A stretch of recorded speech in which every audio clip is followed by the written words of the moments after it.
বঙ্গোপসাগরে রাতের অন্ধকারে একটি জাহাজ ধীরে ধীরে বাংলাদেশের সমুদ্র সীমার দিকে এগিয়ে আসছে। জাহাজটির এআইএস ট্রান্সমিটার বন্ধ, রাডারে ধরা পড়ছে না। উপকূল থেকে শত শত কিলোমিটার দূরে অবস্থান করছে সেই জাহাজটি। প্রশ্ন হলো, বাংলাদেশ কি এখন সেই জাহাজটিকে শনাক্ত করতে পারবে? আরো বড় প্রশ্ন হলো, 1,18,000 বর্গমিটারের বিশাল সমুদ্র সীমা, যেটি আন্তর্জাতিক আদালতের রায়ে বাংলাদেশ অর্জন করেছে, সেটি কি সার্বক্ষণিক নজরদারির আওতায় আছে?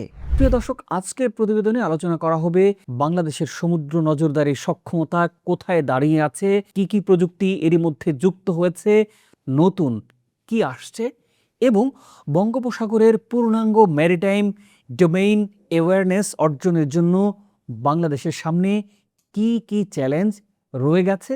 পুরো আয়োজনে আপনাদের সাথে আছি আমি শাহরাত হোসেন।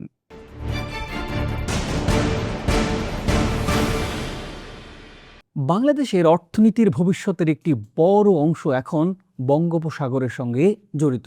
সমুদ্র বন্দর, গভীর সমুদ্রের গ্যাস অনুসন্ধান, সামুদ্রিক সম্পদ, আন্তর্জাতিক বাণিজ্য ও ব্লু ইকোনমি, সব কিছুর নিরাপত্তা নির্ভর করছে কার্যকর সমুদ্র নজরদারির ওপর।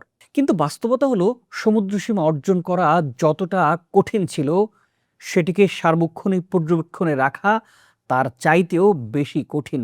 তবে গেল কয়েক বছরে বাংলাদেশের সক্ষমতায় উল্লেখযোগ্য পরিবর্তন এসেছে। বর্তমানে বাংলাদেশ নৌবাহিনীর হাতে 4টি ডোর্নিয়ার 228 ম্যারিটাইম পেট্রোল এয়ারক্রাফট আছে। সম্প্রতি এই বিমানগুলোর আধুনিকায়ন, ওভারহোল ও সক্ষমতা উন্নয়ন কার্যক্রমও সম্পন্ন হয়েছে। 2026 সালে একটি বিমান জার্মানিতে আধুনিকায়নের পর দেশে ফিরেছে এবং আরও একটি একই প্রক্রিয়ার মধ্যে দিয়ে যাচ্ছে। অর্থাৎ কিছুদিন পর আমরা আরও একটি এরকম ডোর্নিয়ার 228 পাব। এই বিমানগুলোর সবচেয়ে বড় শক্তি হচ্ছে তাদের সামুদ্রিক নজরদারি রাডার।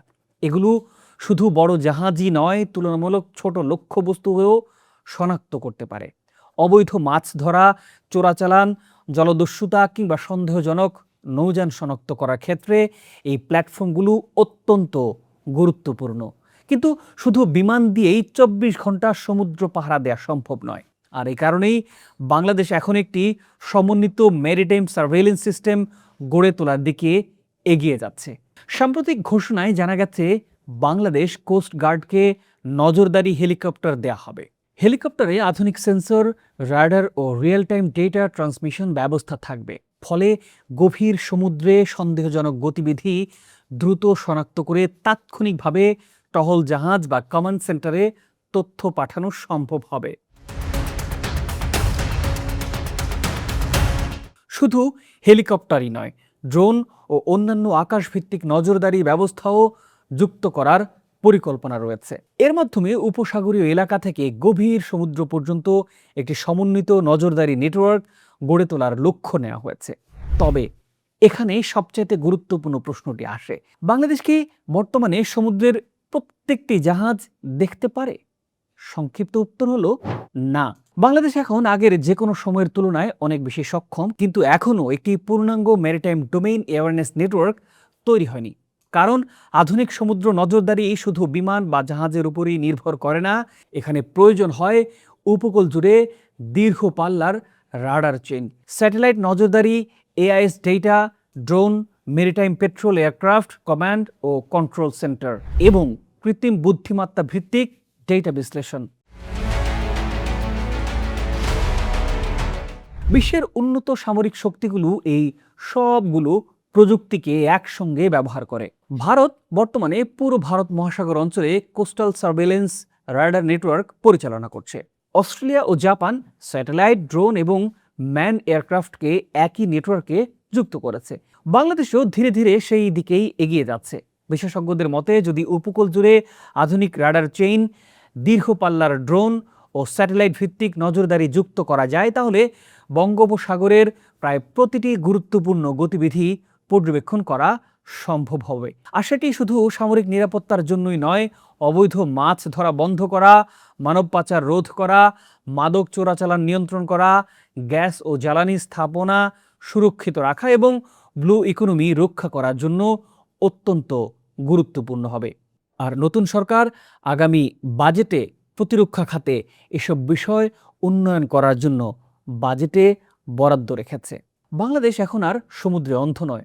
ডোরনিয়ার নজরদারি বিমান, আধুনিক টহল জাহাজ, নতুন নজরদারি হেলিকপ্টার, ড্রোন ও সমন্বিত ম্যারিটাইম সার্ভেলেন্স সিস্টেমের পরিকল্পনা দেশের সামুদ্রিক নিরাপত্তাকে নতুন পর্যায়ে নিয়ে যাচ্ছে। তবে সত্যিকার অর্থে বঙ্গোপসাগরের প্রতিটি জাহাজ, প্রতিটি নৌযান এবং প্রতিটি সন্দেহজনক গতিবিধিকে সার্বক্ষণিক নজরদারির আওতায় আনতে হলে এখনও অনেক পথ বাকি আছে বাংলাদেশের।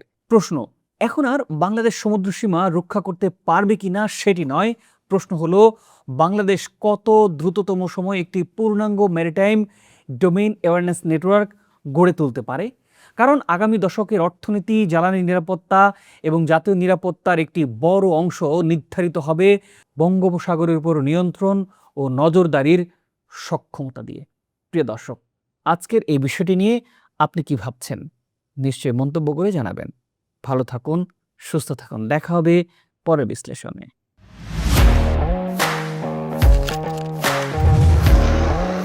প্রফেশনাল স্টুডিও খুঁজছেন? ঢাকার প্রাইম লোকেশন নয়াপল্টনে দেশ সমাচার স্টুডিও আপনার কন্টেন্ট প্রোডাকশনের নির্ভরযোগ্য ঠিকানা। এখানে পাবেন 4K ক্যামেরায় মাল্টি অ্যাঙ্গেল রেকর্ডিং, আছে গ্রিন ও ব্ল্যাক স্ক্রিন সেটআপ, উন্নত মানের মাইক্রোফোন ও sound proof voice over booth. আপনার পছন্দ মতো স্টুডিও ডিজাইন করার সুযোগও থাকছে। Hazrat Shahjalal news content, talk show, interview বা পডকাস্ট যা কিছুই করেন এখানে পাবেন প্রফেশনাল সেটআপ আর ফুল এডিটিং সাপোর্ট। আপনার চাহিদা অনুযায়ী বুক করতে পারেন আজই। কল কিংবা হোয়াটসঅ্যাপ করুন এই নাম্বারে 017202106557। ভিজিট করুন আমাদের ওয়েবসাইট ও ফেসবুক পেজ।